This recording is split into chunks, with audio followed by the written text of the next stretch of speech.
Hi, my name is Tammy Edwards, and I am a retired teacher, and now I live in a campground, and we travel from campground to campground, and for this 9 weeks I'm homeschooling my grandkids. So I thought I would get on here and show you what it's like to live minimalistic and on a good budget that helped us retire early, and also to how to spend quality time with your grandkids and homeschool them. The situation is my daughter is in the Army, and she's got a 9-week training here in San Antonio. We were wintering in Texas anyway. This is our camper behind us. It's a 1984 Jayco. We got it about a year ago, and we retired in May, and we've been living out of it totally. We also have a sailboat, so what we do is kind of roam from campground to campground, and also live in the Chicago area in the summertime and go take people sailing. So we have a little ministry, and but today I'm going to talk to you about what it's like to homeschool our grandkids for 9 weeks. Being a retired teacher, I've taught everywhere from preschool through college, and this age is just so much fun. They are ages almost 4 and 2. And I'm going to give you a tour of our motorhome so you can see how simply we live in that. And also the campground here, I'm going to flip the camera around. There are all kinds of different rigs, from old to new, expensive to inexpensive. Ours cost $5,000. And then, so we're in a KOA campground right now. And this is our classroom. We can literally do all kinds of things, which I'll share about a little bit later. So step on in with me, and I'm going to take you for a tour. The kids are in their nap time right now, but this is our picnic area where we can bring school out here. We go on bike rides, trail walks.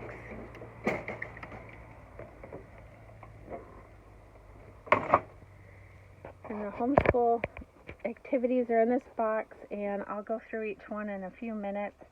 And so this is where we do a lot of our writing and science experiments at. This is Everett, our grandson, oldest grandson.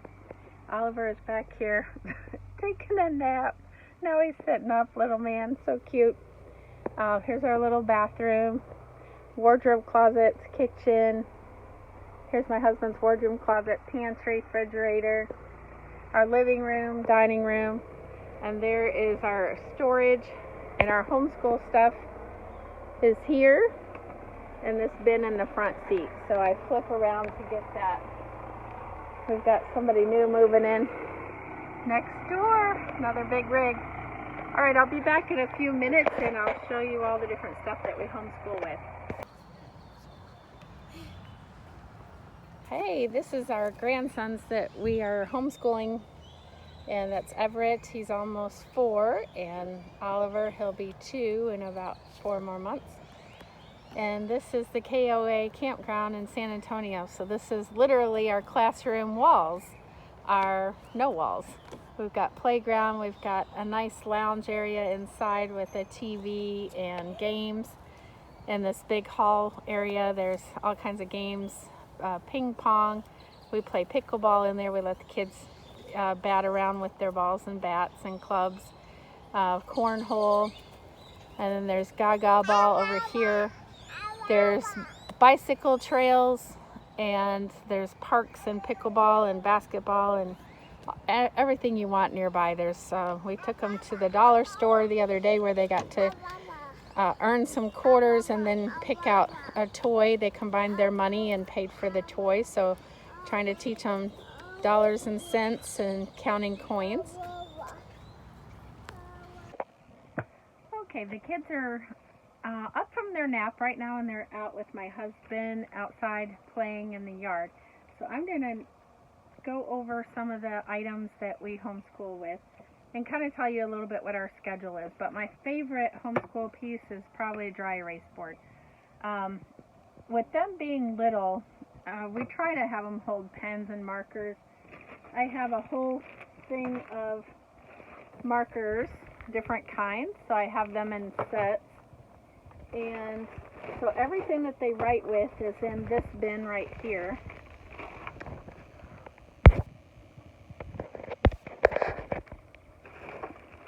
I have scented markers, washable markers. These are brush markers, so painting and brush markers. So I pull out different markers and let them choose. These are dry erase markers, so I have these nice organized labels on them. And so we have the letter of the day.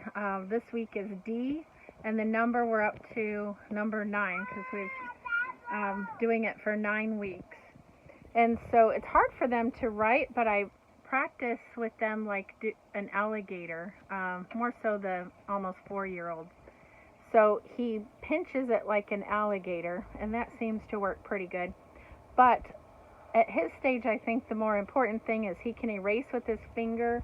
We have salt, we have shaving cream, and dry erase. So I might write the letters, and then he traces it. So for instance, for capital and lowercase b,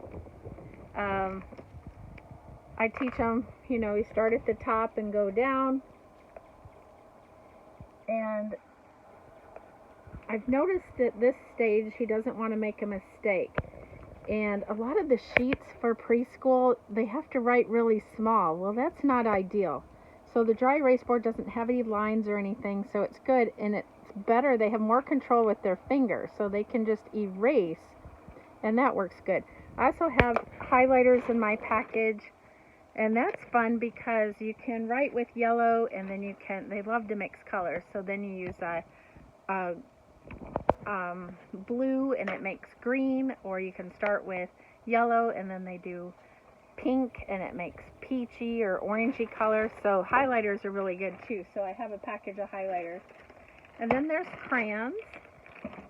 So we start out usually by writing, or I have some activity like Play-Doh. We can roll and make letters. I made one today for D with them. So we took this is magic dough, and we made a letter D, but they got to color it. It was white when we started, so they took markers and stamped markers in it, and then the more they mixed it, the colors, so just anything they can do to strengthen their hands at this age is so fun. And then we rolled it, we practiced rolling it in a ball, and then we made a D and we're letting it dry. Another activity that we did this week was yesterday. We did shaving cream and cornstarch, and it makes like a dough, and you can reuse it for about a week. You just put more conditioner on it, and it's the neatest, silkiest feeling. But again, they could roll it and make balls and shapes. So those are good. We have a craft every day that we do.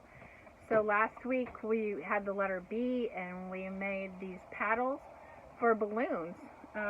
And we went to the hall, which is a big open area, or outside, and I always model everything, so they call me Ma. And so I make one and model for them. Everything that we do, I make one too and help them out there. Another good activity that we do is watercolor paint. So and then this helps them stay in the lines, and they get a really nice result picture. And so that's been fun. And then we have coloring books in here also. And then here's their first letter books. I've got a couple of them hanging up there. So today I taught Everett, the oldest one, how to trace some of the lines and then color in with a different color. And he's just now starting to be more exact. But here's a typical preschool book, kindergarten or first grade. And notice on the back they have the letters, but again, they need bigger than that. So I can't expect them, maybe at 5 years old or first grade, you can get that result. But for now, I think the dry erase board works really good with that. So that's what I have in this bin right here at my disposal is anytime, and I switch activities whenever they get bored. But anytime I need something to write with, it's in this package right here that's next to us. When they're not here at night, I simply put it out of the way. I put it in the front seat, and then we've got our space back for us. Be right back. Here are a few more activities that I have. In here I have math tools and science tools. So I just have little bags and everything I can just get to it really easy. So we make circles with this. We measure things. We look at things under the magnifying glass. I also have a pocket microscope out here. Here's the bottom of it. I don't know where the top went. We were just, oh, here it is, down here on the floor. But anyway, we're constantly looking at stuff. If we find a bug, something outside, a rock, a shell, we look at that handheld microscope, which is so nice. But this is like my little sciencey kit. I got bug eyes that goes with insects, so that's neat. I also have magnets here. So anytime we have something magnetic, horseshoe magnets, we play the game Sink or Float, or is it magnetic? So we're constantly pulling this out and testing things with magnets. A neat activity that you can do is look for meteorite fragments. Meteors are constantly falling from the sky, burning up in the atmosphere, and little bitty fragments fall, and they're metallic and magnetic. So you can drag a magnet across and it'll stick to your magnet.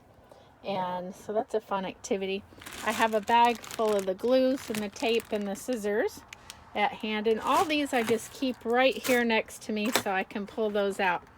This one I keep right here within reach too, and they're all alphabetized, and it's just other little things like if they need to be entertained while they're eating, or we do balloon science, or like playing keep a balloon in the air, or the other day with the chalk, you can write letters with the chalk, or shapes or pictures.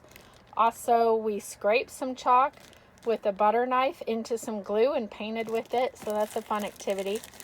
I have a little collection of food labels, so every time that we have treats or food, and then we go over them every few days, and then they're learning to recognize the pictures, like look at picture clues and what it starts with, and just a way to start sounding things out.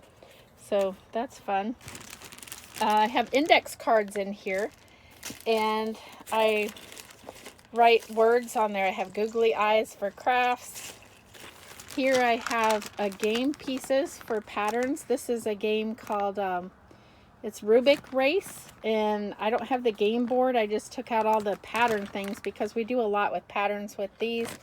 It's got a little Rubik's Cube in like a dice, and you can shake it and they can match the pattern that's on there, or you can go red, yellow, red, yellow, red, yellow, or make different patterns, or you can do counting or numbers board or play games.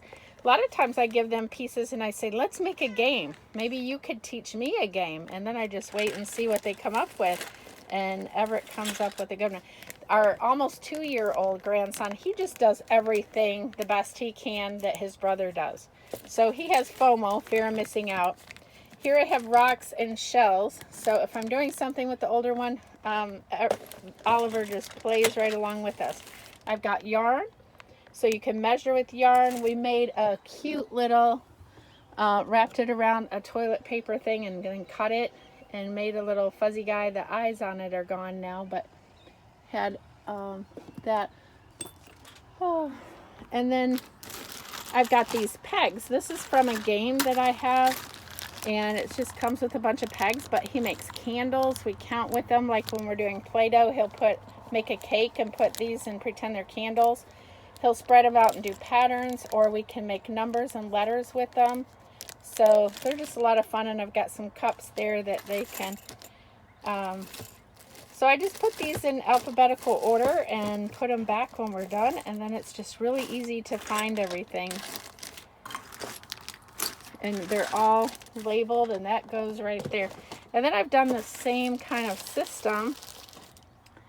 There's our kitty cat. With the one right here, but the difference when that one is quart size and these are bigger sets. So let's start at the top.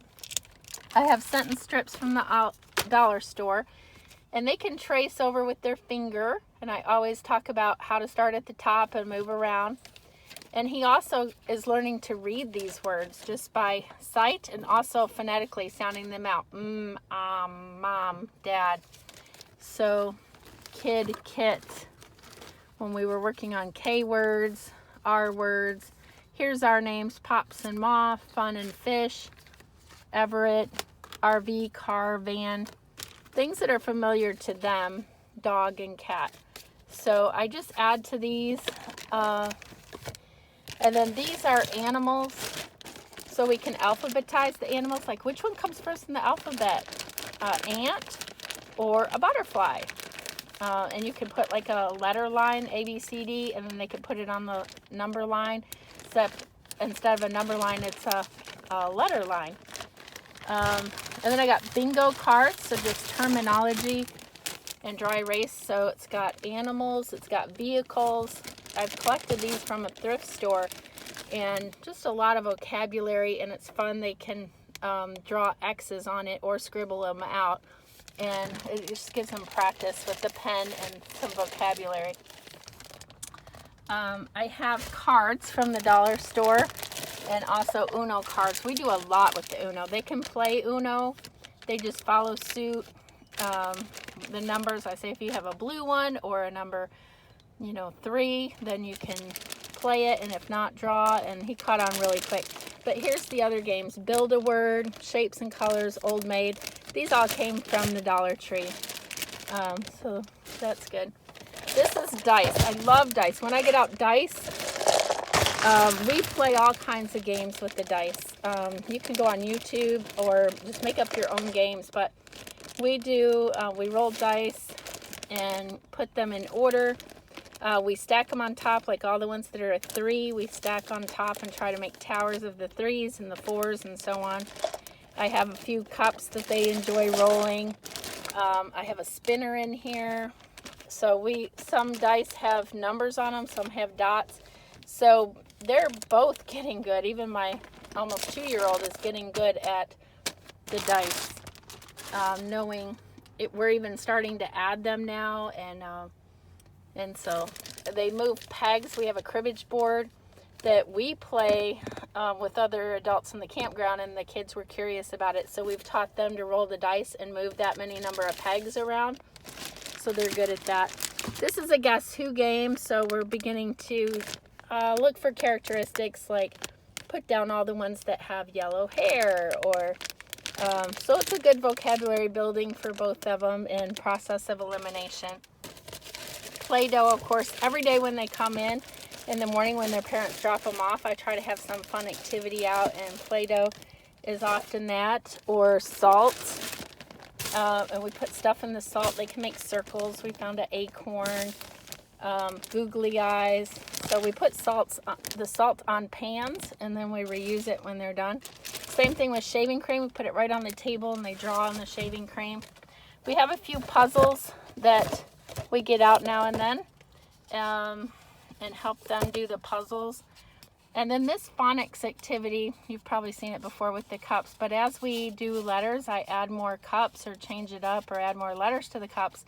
And the oldest one is beginning to sound out. He knows most of his letter sounds and the letter names, and so now we're starting to blend 3-letter words, and it's working really good. In addition to this, we are also listening to songs that do blending, like Jack Hartman has some songs, and when we go on walks, I'm like, oh, there's a dog, dog. And even the little ones starting to know all their sounds. These are a couple puzzles that I really like. I just got them at the dollar store. I'm a big space enthusiast, so I got space in here and then the clock. So we've been watching videos on space and talking about where we live. We're from Earth and the characteristics of the other planets. And then this one's with the numbers and the shapes. So we've been telling time, the song 1 o'clock, 2 o'clock, 3 o'clock, a rock. And then putting the shapes in, and then playing number games with the numbers. That's fun. Here is Chanel stems, and we do arts and crafts with it. We make letters with it. Same thing with the straws, science experiments, and there's a lot on YouTube with both of that. These are scratch and stick stickers. So every time we read a book, they get to pick out scratch and scratch and sniff stickers, and they collect them on a page and they scratch, but it's got like chicken, ice cream, every root beer, every kind of smell imaginable. So that's a good motivator because my grandson loves to smell things. This is tiles. So I got letter tiles, number tiles, chess pieces, magnet sets, a few games, another measuring thing in here. So bananagrams is like Scrabble tiles but without numbers on them. And we play a lot of games with that and build words and build their name, and they put things in order, and it really helps phonics a lot. This is just a simple magnetic train set that we get out for play. It's got animals in it, so again, we can use them for Play-Doh, or we can put them in alphabetical order, or practice drawing an animal and then writing the letter that it starts with. We can put them on the trains in alphabetical order, or so just a lot of activities to do there. They have a train set. We keep their toys, bag of toys right here, ball and bat, things to go outside. So that is that. And then the books. I keep books and games up here. Zingo, I got Zingo letters or words and also numbers. And then I got the memory game, Candyland, Light Bright. We have a power rocket, air-powered rocket for outside, and then we have a couple books, the Bob books, rhyming words, and then also pre-K readers. And these are, I used to tutor reading to Title I kids, but these are really good. Let me pull some out and show you some of the strategy that I do with this. Okay, when you have reading, I think it's good, like these are so predictable, and you can use clues and pictures, and they're repetitive. So hello sun, and you can point to these clues. It starts with the S and you can see the sun. Hello sand, now she's playing in the sand. So by looking at the picture clues and then sounding out shell, they know the SH sound because I have a cat named Shadow, and the wheels on the bus, the mommy goes shh, shh, shh. So I told them that the SH makes that sound together. So we just literally ch, L, and then you say it fast. And then also the beats, hello shell. And I teach them left to right, and that the first word in a sentence is capital, and usually has a period. Sometimes it has a question mark. So we're beginning to talk structure too, even though they're in preschool and they're hearing it for the first time. So we're laying the foundation. Doesn't mean they understand it, but the more we model, the more they're going to pick up. And then so we go through this, and I read each one and point to the pictures and how it's a clue, and then he'll read it back to me, and then he earns his sticker that way. And it increases confidence because he thinks he's reading already, and he is. He's decoding words and pictures and doing phonics and a little bit of memorization, which is sight words. And I believe it's kind of like throwing puzzle pieces out. If you just keep throwing puzzle pieces out with songs and modeling it and using your finger like a karaoke style as you move, they're going to little by little pick it up, and they're just going to be exploding and reading before they know it. I have a honey jar on, or a mason jar on here. As pieces fall out or I find them on the floor, we put them in here, and then once a week I put them all back where they go, into the dice thing. But I'm constantly pulling out different cards. So this one we're up to, we made a matching game. I like this because it's got the numbers and also the dots, so it matches dice. And so again, I say, what's a game? I teach them a game that we can play with it, like Go Fish, or you can use one wild and then it becomes like Old Maid, or you can roll a dice, and if you have a 10, you can, what can we use to make 10 dots? 6 plus 3 plus 1. So it's counting, it's adding, it's just, you make up activities. So So that's fun, just keeping things out. And I can always, if they're eating and getting bored, or they're needing to be entertained, I can dump this out and we can play up a balloon and squeak it, or it's just things at the fingertips that work. We can press these into dough, so they come in handy. We have all kinds of games. I have 100 games in the camper above our bed back there, and I collect small games like this and card games for adults and for kids. But this is great. Spot It. For the older one, you put 2 cards and they have to spot the thing that's the same on each card. In this case, it would be the apple. Not necessarily the same size, but the same. But for my 2-year-old, or almost 2-year-old, Oliver, the younger one, I'm like, "Ooh, where's the snowman?" And he points. Or I say, "Can you put a chip on the kitty cat?" And he puts it on the kitty cat. So again, it's just building vocabulary and following directions, taking turns, all of those things that are so important. I have slime on here. They love sensory play, anything I can do with sensory. So here's some art projects we made today. We had shaving cream, and they got to use food coloring and put it in the shaving cream, and then we pressed the paper down in there and then made puffy paint out of it. So marble painting and puffy painting. So we usually do art, we do science, we do phonics, we do numbers, letters, sing songs, dancing. We play outside. We make all kinds of recipes with bananas and yogurt, and we freeze them and make ice cream, what we call ice cream, but it's all really healthy stuff. So can you homeschool in a RV? Can you live cheaply in an RV park? Absolutely. Again, there's so much to do outside, and also inside. You just make it work. You organize really easy. The bags are the best way to organize with these open bins or crates. I got one more thing to show you, and then I'll sign off here. This is where we collect all of his stuff. So this is something that I used for several years. It's from Discovery Toys. Apple, apple, ah, ah, ah. Baby, baby, ba, ba, ba. Baby, baby, ba, ba, ba. There's a song on YouTube that goes along with this. You can also order these or make your own. Index cards. We're beginning with family. So he's learning to decode these letters and sound them out, or to just memorize them by sight, who each one is, and we add to them different family members. And then also the yellow ones are animals that we can sound out and that he's learning.